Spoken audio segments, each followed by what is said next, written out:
Can these RFID sleeves actually protect your credit card from being scanned? That is what you guys wanted to know after I recently tested 3 Faraday bags. So I bought a bunch of RFID sleeves to test, and obviously we're also going to throw in the aluminum foil to see if it can do the same thing. So first up, we've got this guy. It comes in a pack of 10 cards and 4 passport card holders, and the package costs around $3.98 for this whole thing.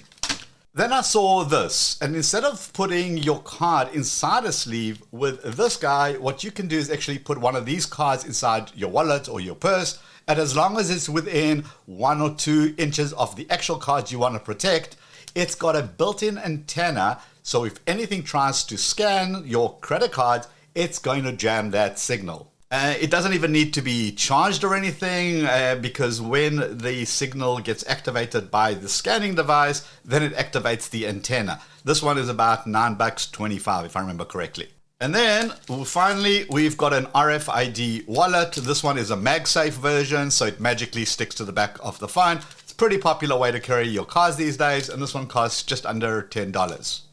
Once again, as you can see, these things are still sealed, so we're going to find out if they work together. So let's go test this, and I'm going to try test it with 3 different things. Firstly, a credit card, obviously. Then going to test it with a hotel room key that I accidentally forgot to hand in after my checkout.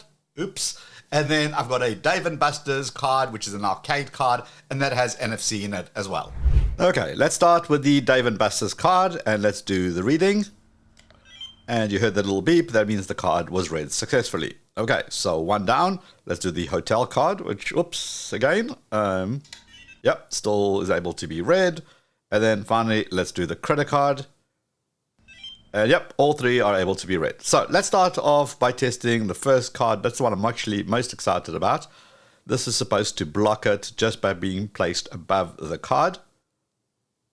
Yep, seems to be doing a good job and not allowing me to read the credit card. Let's try the hotel card key. All right, let me grab the flipper 0, switch it on, and yep, doesn't seem to be read that one either. And then finally, let's do the most important card, Dave & Buster's card. Yeah, that's not been read either.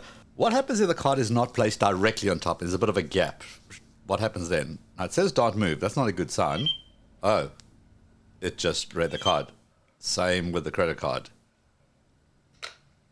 Same with the hotel room key. So that's a bit of a concern, considering it says above or below the card within 1 inch of the card, it's supposed to block it. I mean, when it's squarely below the card or above the card, it blocks it. But if you move it just a little bit, this thing gets read. So kind of defeats the purpose of this. The credit card as well, and the Dave & Buster's card as well. So above or below, unless it's absolutely perfect, it just gets read. That's pretty disappointing. All right, moving on to the MagSafe RFID wallet. And, man, that was way too quick. All right, the hotel room key. Let's see if that does anything. That looks a little bit better. Spoke too soon, apparently. And the credit card. Let's see what that does. Yeah, also gets read. All right, that was crap. So let's move on to the sleeve. This is the cheapest one of them. This looks really flimsy. Huh. Okay, apparently flimsy works. All right, okay, didn't expect that. Let's try the Dave & Buster's card. Again, wow. Okay, and the credit card.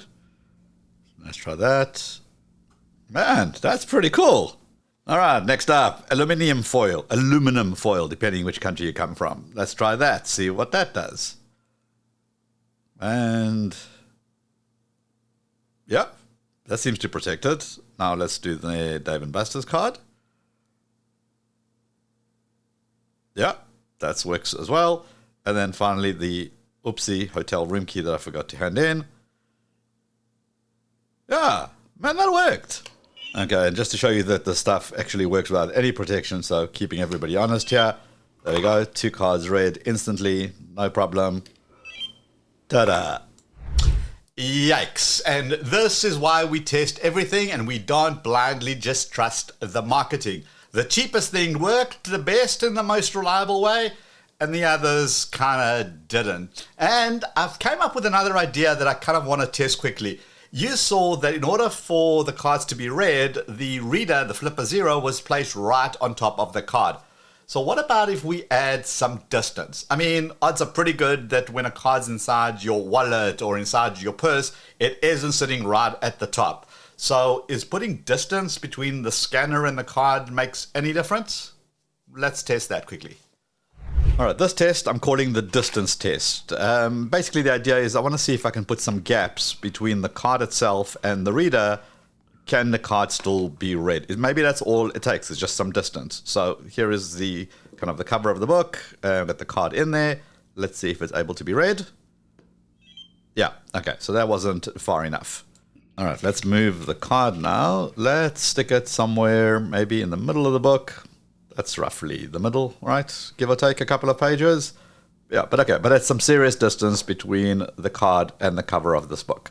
So let's go into read mode and move it around a bit. Where's the card? See if we can find it.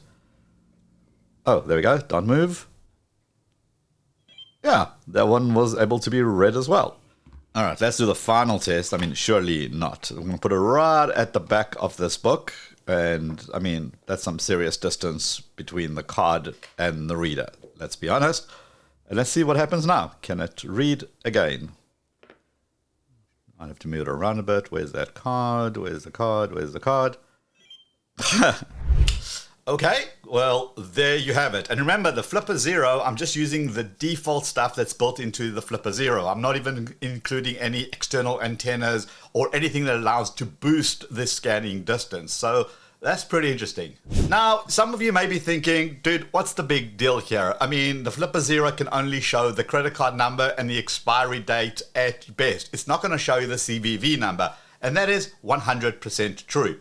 But what you need to know is that scammers actually carry portable credit card point of sale machines. What they do is ring up a transaction for a small amount, and then they look for what we call choke points. Those are areas that are super crowded and you don't really move around a lot, like when you bunch up on an escalator or inside a busy train station or in a crowded bar. They then have these machines kind of inside a bag, and then they modify them so the bit where you kind of tap to pay is actually inserted into their sleeves. So they can walk up to someone and kind of feel around where their wallet is and use the tap and pay method, and there you go, you've just rung up a transaction. So after all of that, is it worth buying these sleeves?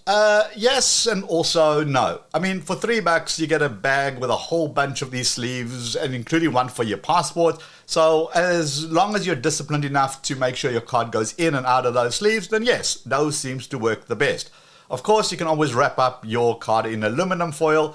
Doesn't look so pretty, but I guess it does the job. As for the other two bits, like the one with the card with the antenna built in and the one that's like the MagSafe one, those are certainly going to go back to Amazon. I hate sending stuff back because it's like somebody's business, but if it doesn't work, it doesn't work, and they shouldn't be selling that kind of stuff. So those are definitely going to go back. So what else should I be testing? Things that are out there and you guys think that are worthwhile me having a look at, let me know in the comments below. Also check out the Faraday bag test that I did right over here to see if those work. Give the video a quick thumbs up before you head out. I'll see you in that video. Let's go.